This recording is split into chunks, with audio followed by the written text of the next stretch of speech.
this is the story all about how my printer got flipped, turned upside down, and I'd like to take a minute, just sit right there and tell you how I get pissed when it prints in thin air.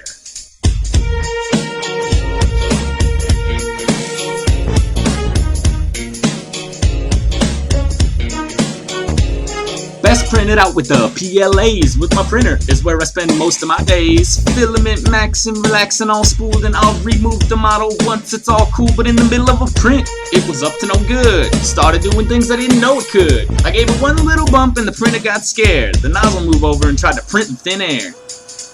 So I yelled at it loudly, but when I drew near, the cause of my problem I thought became clear. If anything, I could say that this case was rare. The spool would run empty, fresh prints in thin air.